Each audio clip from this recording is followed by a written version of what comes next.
Olis, Olis, Olis. Nos reencontramos para seguir con nuestras clases.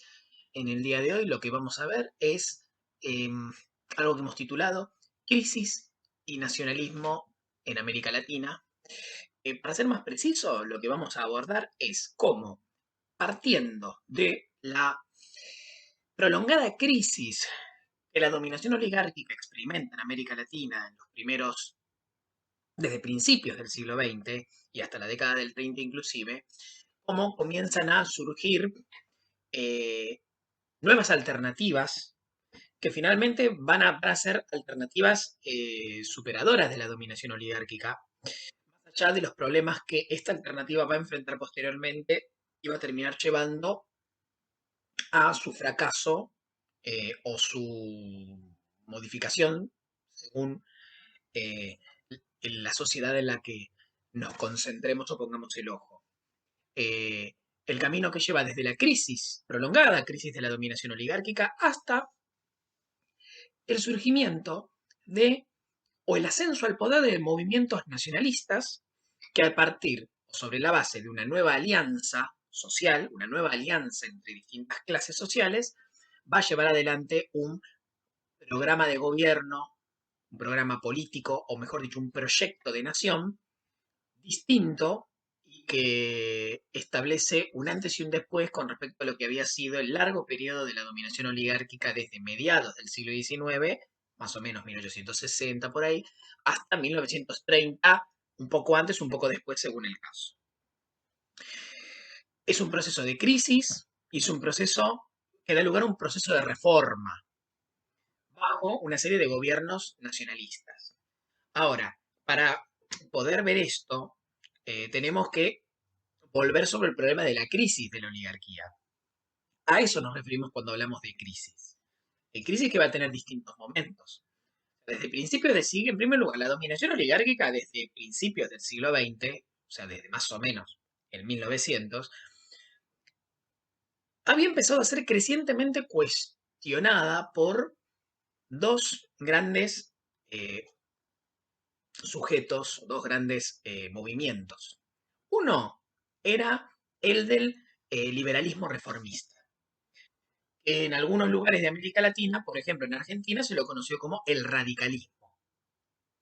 Eh, una tendencia basada en una alianza de, clases, de las nuevas clases medias en ascenso gracias al desarrollo del capitalismo en América Latina, junto con fracciones marginadas de la clase dominante, es decir, de la burguesía. O sea, sectores de la clase dominante que se habían quedado afuera del poder político, fuera del gobierno, porque la oligarquía decidía concentrar el poder en un grupo que incluso marginaba a otros empresarios, rurales, industriales y demás.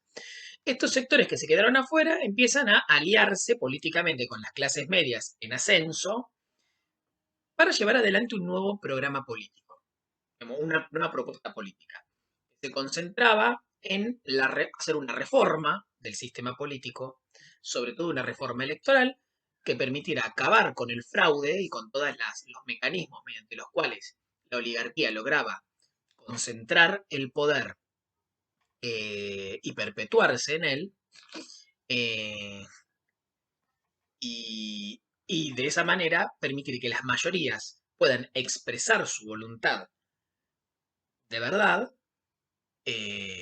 y cuyo resultado no podía ser otro que desalojar a la oligarquía y que hubiera una verdadera democracia liberal, con instituciones republicanas funcionando y, por supuesto, con estos sectores reformistas asumiendo el poder porque eran los que verdaderamente expresaban la voluntad popular, ¿no? Cosa que en la mayor parte de los casos fue efectivamente así, sin ir más lejos, acá en Argentina, pero también en otros lugares, en Chile, eh, eh, bueno, en México pasó algo diferente, pero en distintas regiones, en distintos casos, estos sectores liberales reformistas, cuando presionando a través de la movilización y de distintos métodos de lucha, lograron que les concedieran la reforma política, particularmente electoral, terminaron llegando al poder. Eh, pero bueno, esta era como una de las tendencias eh, críticas a la oligarquía y que se postularon como alternativa y que es la que finalmente en los casos en que lograron doblegar a la oligarquía terminaron llegando al poder. ¿Cuál era el problema que tenían los liberales reformistas? Eh, Ellos lo que decían es que solo había que cambiar el sistema político, había que democratizar el sistema político y ampliar los apoyos sociales, es decir, lograr que las mayorías eh, le devolvieran la legitimidad a el sistema político y al sistema económico. Ahora, estos liberales reformistas no criticaban para nada el sistema económico. Para ellos no había que modificar nada de la estructura económica y social y no había que cambiar el modelo. O sea, el modelo primario exportador tenía que mantenerse porque era exitoso. Y la política económica liberal tenía que mantenerse tal como era. No había problemas con eso. El problema era político, eso era lo que decían. Del otro lado, la otra, el otro movimiento de oposición, mucho más extremo, correspondiente a la izquierda, era el movimiento obrero organizado bajo la corriente política e ideológica anarquista. Los anarquistas lo que buscaban era la revolución social a gran escala y estaban en contra de todas las estructuras de poder.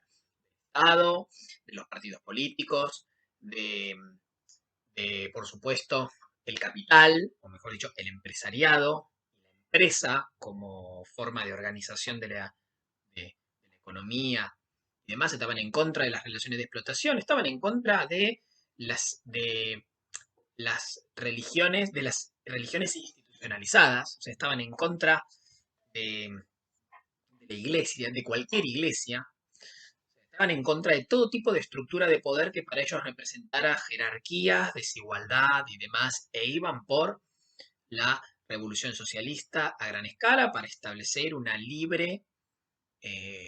nueva organización social basada en la asociación libre de los individuos, la propiedad común, la organización colectiva de productores independientes para llevar adelante cambios sociales y económicos y garantizar y apuntar a la igualación social. Era, era ese el proyecto. Bien. Ahora, ¿cuál fue el problema que empezó a tener el anarquismo? Bueno, un gran problema que empezó a tener el anarquismo fue la brutal represión a la que lo sometieron. Si a los liberales reformistas la oligarquía primero los reprimió, pero después aceptó negociar y les hizo concesiones que le permitieron a algunas fuerzas políticas liberales llegar al poder finalmente, en el caso del anarquismo no hubo ningún tipo de negociación. Al anarquismo se lo reprimió de manera brutal, brutal. A esto hay que sumarle que hubo muchos cambios económicos que debilitaron la posición del anarquismo dentro del movimiento obrero. Y empezó a cambiar también la misma clase obrera. Y esto se hizo mucho más evidente, sobre todo en la década del 30. Em,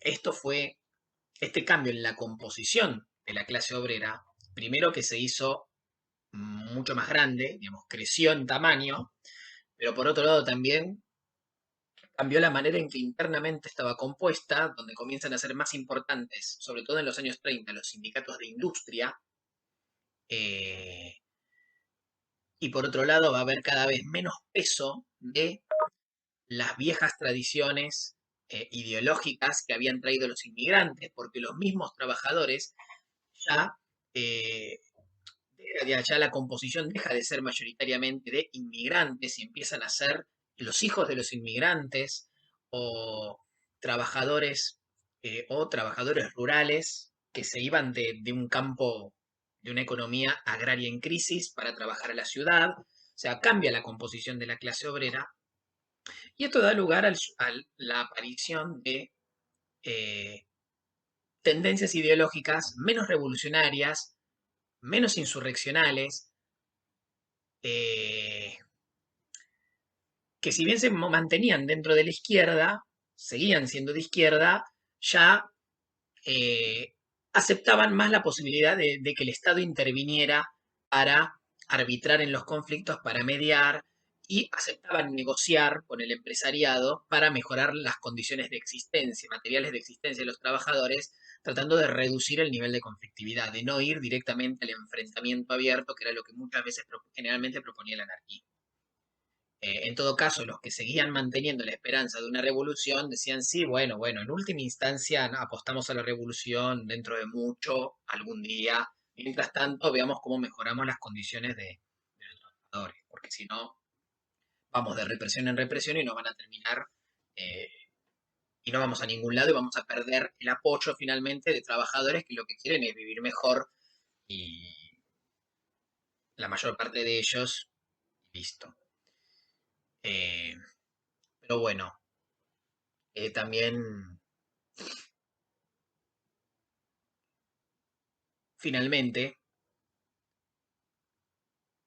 estas alternativas van a, van a comenzar a ser lentamente desplazadas por como nuevos movimientos que aparecen en la década del 20 y que en la década del 30 van a llegar a los primeros planos de la discusión y del conflicto político.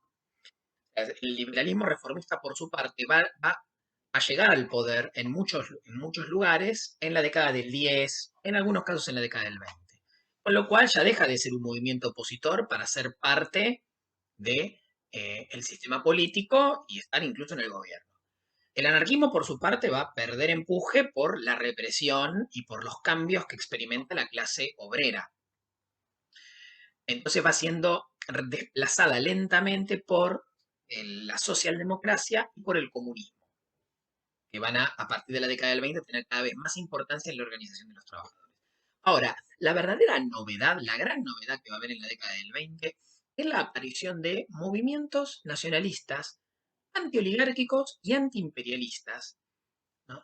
Que ya no decían que había que hacer solamente una reforma política, sino que también decían que había que cambiar la, la- el modelo económico, la estructura económica y social. Había que cambiar el modelo económico y hacer reformas sociales para mejorar las condiciones de los trabajadores, que eso lo tenía que hacer el Estado y que había que pelearse con los intereses que hubiera que pelearse para lograr esos objetivos.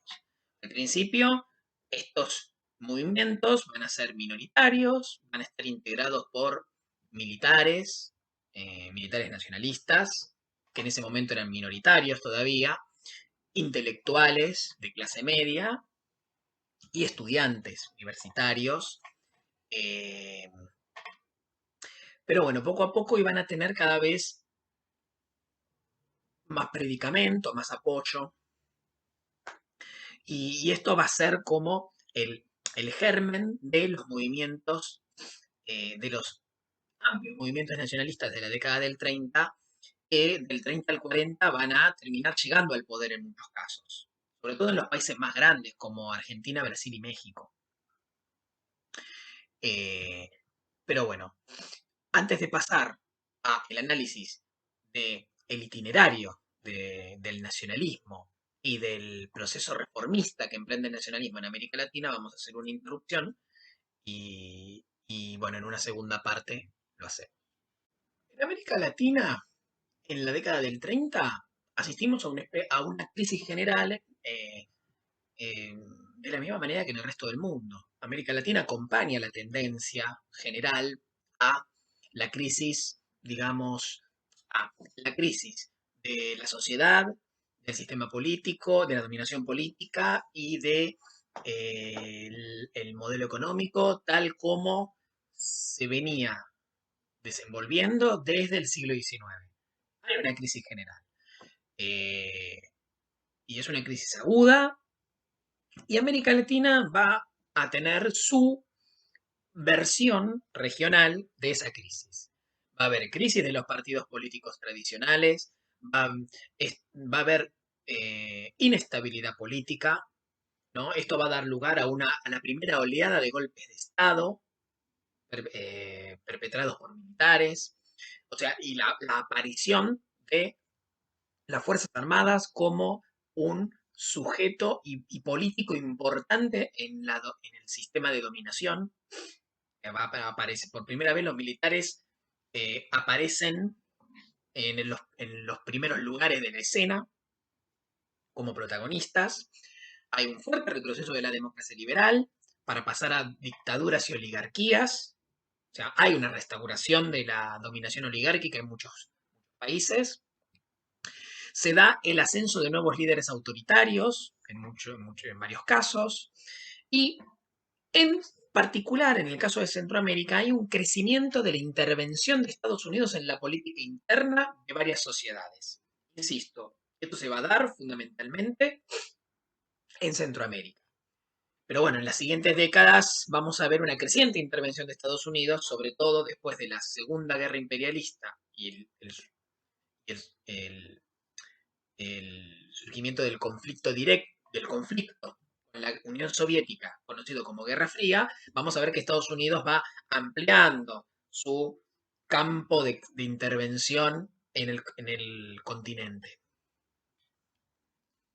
A esto hay que sumarle que, bueno, como consecuencia de la crisis económica, hay una acumulación de demandas insatisfechas de las clases populares, subordinadas, de trabajadores, de campesinos, de productores independientes, que sufrieron el aumento de la pobreza, del desempleo, de los niveles de explotación, sufrieron la represión con la que los gobiernos dictatoriales y oligárquicos respondieron a las movilizaciones eh, y a los reclamos de las masas por la crisis de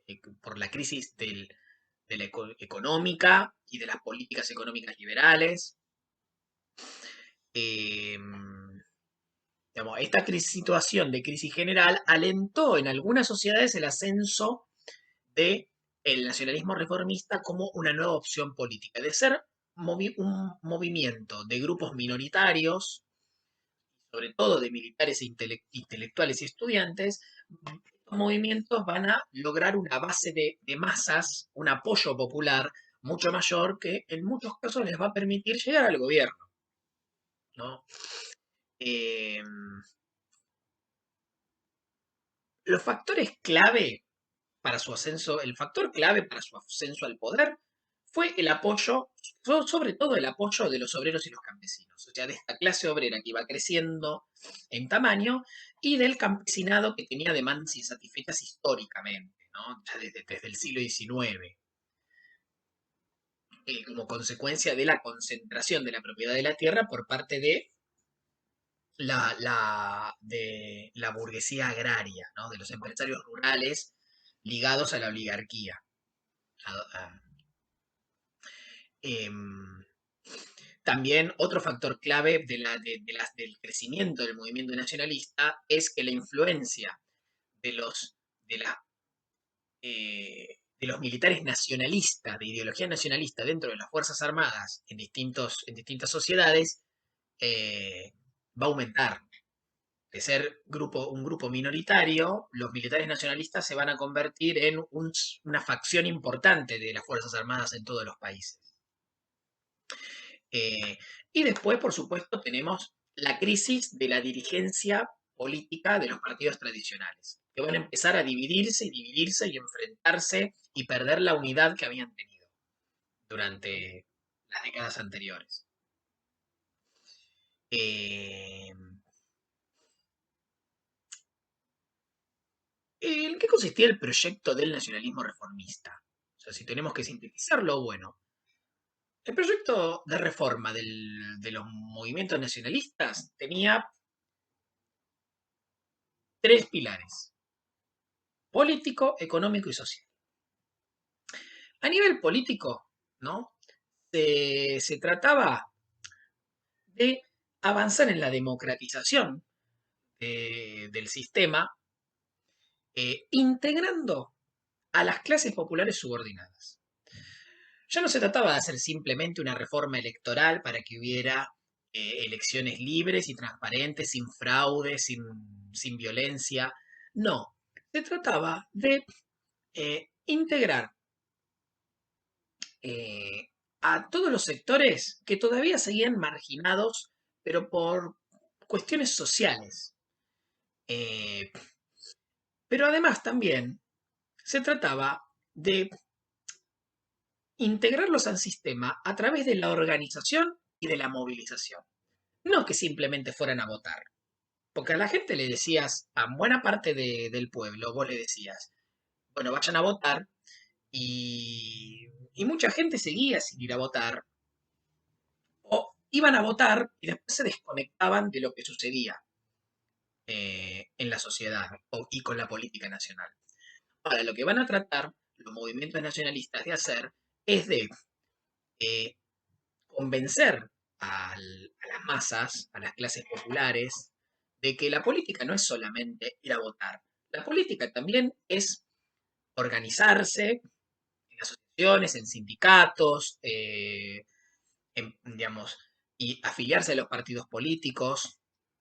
em, eh, Hacer política también es participar en movilizaciones, reclamar, digamos, reclamar por tus derechos, apoyar transformaciones económicas y sociales. No es solamente ir a votar. Es como estar en actividad todo el tiempo, pero con cosas que no tienen que ver directamente con las elecciones, sino que tienen que ver con ir a apoyar al gobierno, movilizarte para reclamar lo que te corresponde, organizarte, organizarte para hacer reclamos particulares, qué sé yo, por ejemplo, a nivel sindical, esas cosas, ¿no? Em,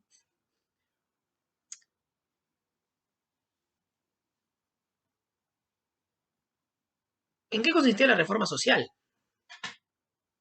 Bueno, la reforma social tenía como objetivo eh, que, que el Estado interviniera para ser mediador o árbitro en los conflictos entre los empresarios y los trabajadores o entre los terratenientes y los campesinos, según el caso, para lograr la conciliación, para conciliar intereses, para que pudieran llegar a un acuerdo y de esa manera mantener el equilibrio en la sociedad, lograr la armonía, ¿no?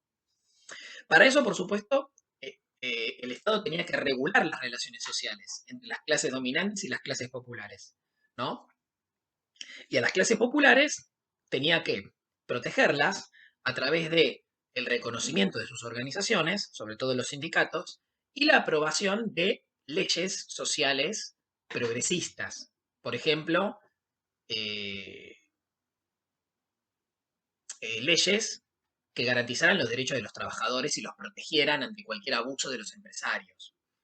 Eh, Esto también tenía que ver con la reforma política en la medida en que para para el proyecto nacionalista no alcanza, insisto, con organizar partidos, convocar elecciones y que se elijan representantes para el Parlamento. No alcanza con eso. Falta algo más. ¿Qué hay que hacer? Organizar a la sociedad. Organizarla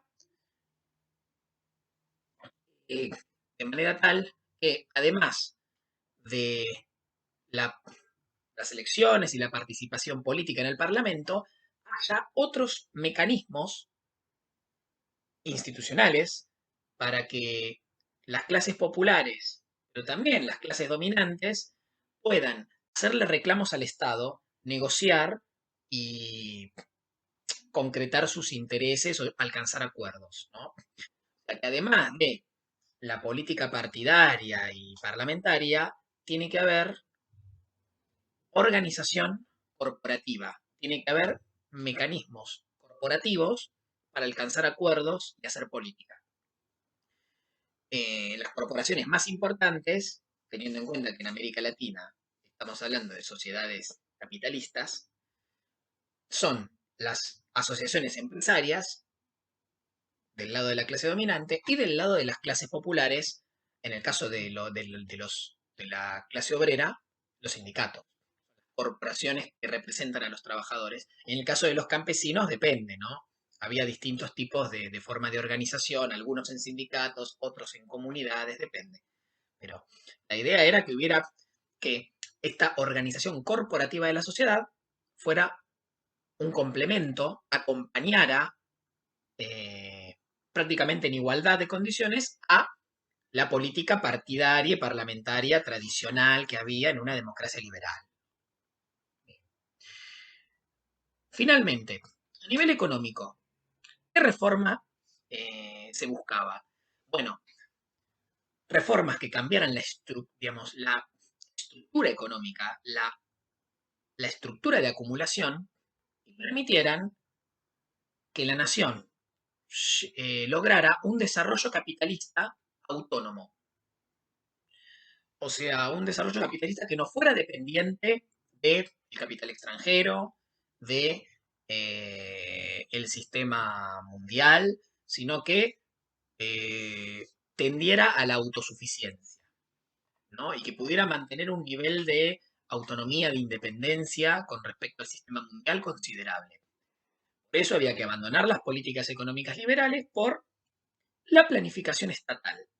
Había que nacionalizar los sectores estratégicos de la economía, desarrollar la industria, sustituir importaciones, proteger el mercado interno de la competencia eh, de las producciones del exterior, de las grandes potencias, redistribuir la riqueza en favor de las clases populares, es decir, eh, otorgar aumentos salariales que, que permitieran que el nivel de vida de los trabajadores y de los campesinos fuera cada vez mayor, lo que también favorecía al mercado interno porque aumentaba el consumo. Y en los casos en los que el campesinado y la economía agraria todavía era muy importante, llevar adelante una reforma agraria, o sea, redistribuir la propiedad en el campo en favor de los campesinos, sobre todo los campesinos más pobres, eh, de manera tal de formar una clase media de productores que, por supuesto, también apoyara al gobierno, ¿no? Y que redujera el poder de la burguesía agraria tradicional, asociada a la oligarquía, a la dominación oligárquica. Es decir, para el nacionalismo reformista, el Estado era la herramienta esencial para el logro de los objetivos de esta triple reforma. Tenía que ser un mediador por encima de las clases sociales, un mediador por encima de las facciones políticas y de los distintos sectores de interés, un árbitro en los conflictos, tenía que ser el director de la economía y el organizador de la comunidad, básicamente. Y todo esto con el objetivo de lograr el desarrollo autónomo de la nación. O sea, que la nación fuera, ganar autonomía con respecto a el imperialismo y el capital extranjero. ¿Quiénes apoyaron a estos movimientos nacionalistas reformistas y cuando eran un movimiento alternativo y después cuando llegaron al poder y fueron gobierno? Bueno, por empezar, una alianza de clases entre la burguesía, la nueva burguesía industrial, que surge sobre todo en la década del 30, aunque ya venía desde los años 20, una alianza entre esta burguesía industrial ligada a el desarrollo por sustitución de importaciones y que estaba sobre todo orientada a producir para el mercado interno, en alianza con la clase obrera, con esta nueva clase obrera que crece en tamaño y que cambia su composición. Esta alianza de clases, en muchos casos, estuvo dirigida políticamente por eh, la facción nacionalista de las Fuerzas Armadas. En muchos casos, Argentina fue uno de ellos, los militares fueron fundamentales como cabeza o como para construir los liderazgos políticos de estos movimientos. Muchas veces estos movimientos llegaron al poder previamente a través de golpes de Estado, donde se hacían reformas Y a partir del apoyo popular logrado, cuando se convocaba elecciones, terminaba ganando el candidato que había surgido de esa dictadura nacionalista. En Argentina, por ejemplo, fue así con el peronismo. Eh, También este movimiento nacionalista se alimentó de dirigentes de los partidos tradicionales, pero que habían ido quedando afuera, habían sido excluidos, ya sea que siempre lo habían sido o lo habían sido en el último tiempo por parte de la dominación oligárquica. O sea, los dirigentes de partidos tradicionales que se habían quedado afuera desde siempre o que habían ido quedándose afuera por peleas con la oligarquía dominante, sobre todo en los años 30, cuando en muchos lugares el proceso de reformismo liberal se revierte y vuelve la vieja oligarquía a dominar. Bueno, esto también se van a ir sumando. Un movimiento joven que necesita dirigentes con experiencia, claro, se abre a todos los que se ofrezcan.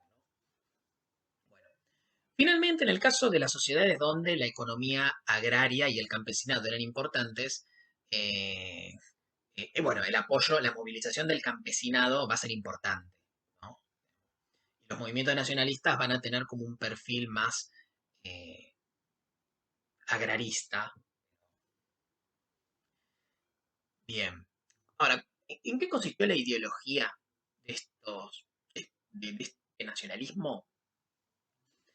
Eh, bueno, es una especie como de combinación de todos los elementos que se habían ido acumulando para criticar a la dominación oligárquica y a la economía liberal, ¿no?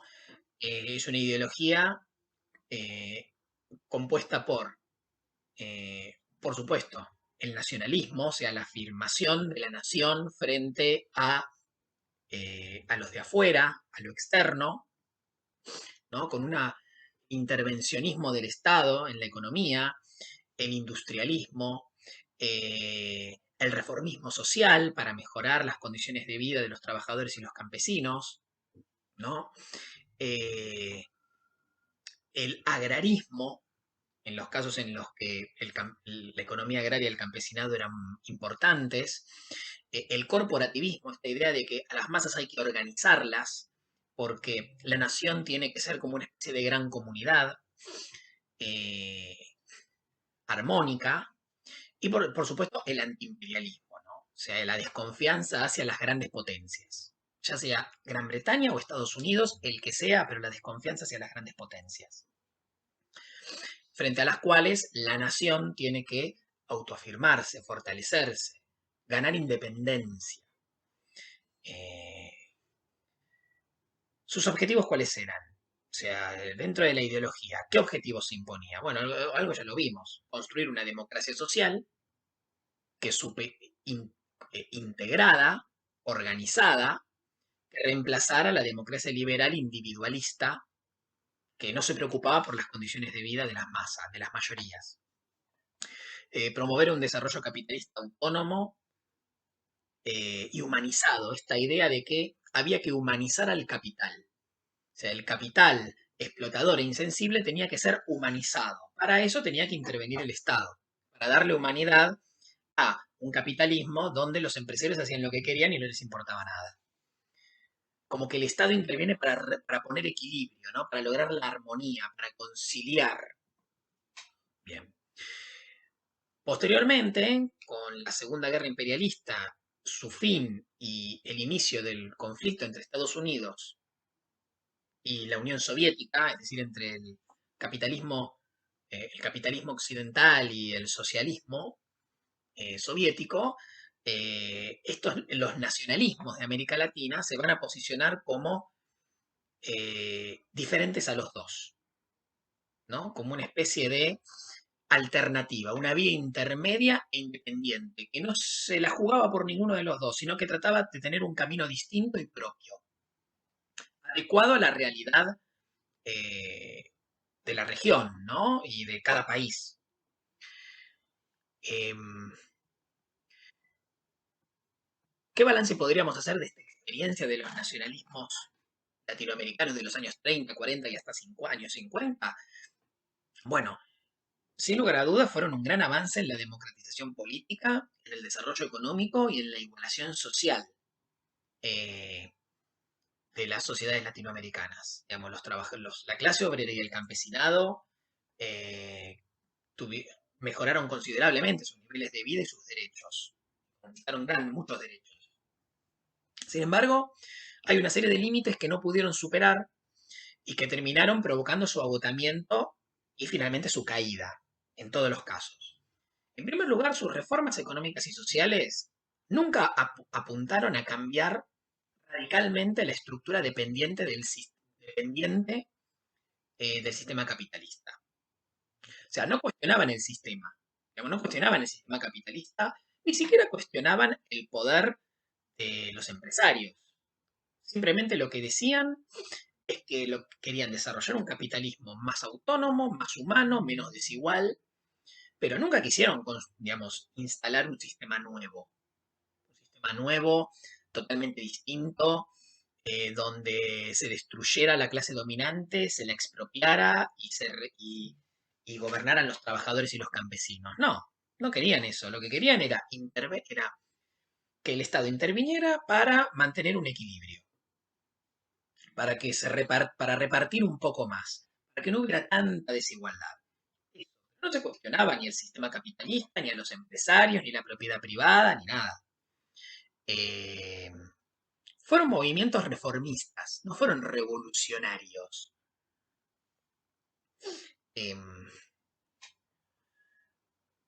pero bueno, a pesar de eso, a pesar de no haberse propuesto una transformación radical de la sociedad o transformación social revolucionaria, a pesar de eso, para la clase dominante, eh, las reformas de los gobiernos nacionalistas fueron inaceptables, eran intolerables. Y no solo para la clase dominante, o sea, para la burguesía eh, latinoamericana, sino también para el imperialismo, para el capital extranjero, tanto Estados Unidos como Gran Bretaña, entre otros, tampoco era admisible. Eh, estaban tan acostumbrados a cómo eran las cosas con la dominación oligárquica, mm, donde los empresarios hacían lo que querían, el capital extranjero controlaba buena parte de la economía y los gobiernos eran aliados a nivel internacional de las grandes potencias, estaban tan acostumbrados a eso que cualquier mínima modificación les parecía insoportable.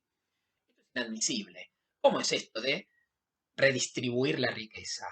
¿Qué es esto de controlar, digamos, de nacionalizar, digamos, de que la economía sea más nacional y más autónoma? ¿Cómo es esto de controlar o impedir la inversión extranjera? ¿Qué es esto de enfrentarse con Estados Unidos?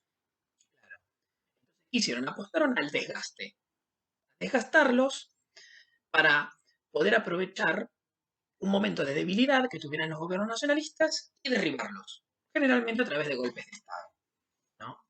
Usaron muchos instrumentos para eso, ¿no? La especulación, la presión internacional, el financiamiento de opositores, la conspiración dentro de las Fuerzas Armadas.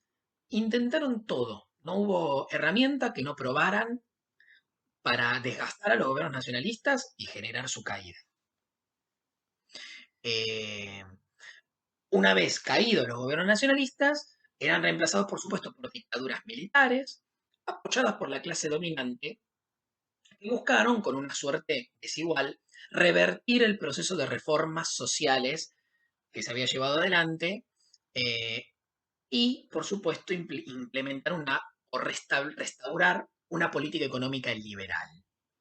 eh, Premir a las clases subordinadas y realinearse, volver a la alianza con las grandes potencias para el momento en que se da la caída de los gobiernos nacionalistas, sobre todo en la década del 50, alinearse con las grandes potencias era aliarse a Estados Unidos. En este momento. Inglaterra ya no era la gran potencia hegemónica a nivel internacional. Pero bueno, si bien la tendencia dominante en los años 30, 40 y 50 a nivel de América Latina fue el ascenso de los movimientos nacionalistas, esto no sucedió en todos los casos. Hubo casos que se resolvieron donde la crisis general de los años 30 se resolvió de otra manera. Bueno, hubo casos en los cuales la dominación oligárquica tuvo continuidad, o sea, se mantuvo sin grandes cuestionamientos a través de los partidos políticos tradicionales y que se decidieron por la represión más brutal, de manera tal eh, de suprimir cualquier cuestionamiento y evitar cualquier tipo de cambio político o social. Eh, Muchas veces esta actitud terminó generando mucha conflictividad y insurrecciones de masas y situaciones prácticamente cercanas a la guerra civil, como sucedería en Colombia con el Bogotazo de 1941.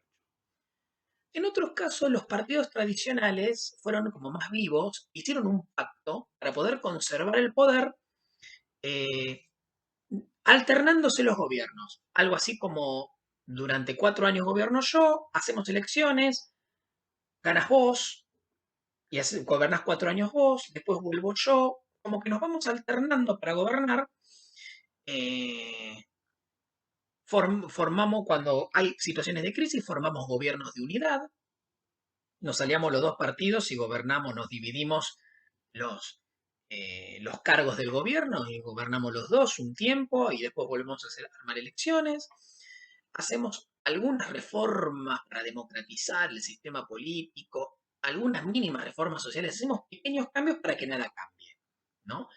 Y garantizamos la estabilidad, o sea, salvamos la situación, la zafamos, eh, y evitamos las peores consecuencias de no hacer nada o de reprimir y ir generando una, una tensión que se termine resolviendo en un estallido, ¿no?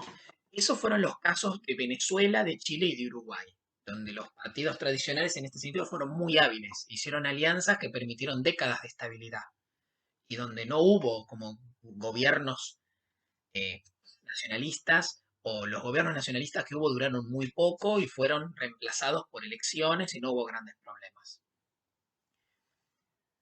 Bueno, finalmente hubo casos en los que la crisis fue, eh, fue tan profunda que la conflictividad fue inmediata y la solución antes de que apareciera cualquier alternativa reformista fue instalar una dictadura militar o personal muy larga.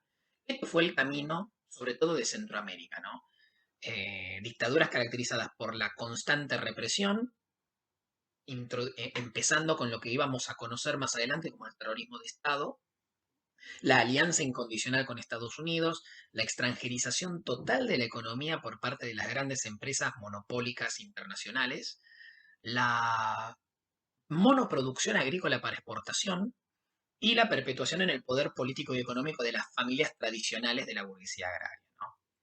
Bueno, con esto terminamos y nos reencontramos la próxima.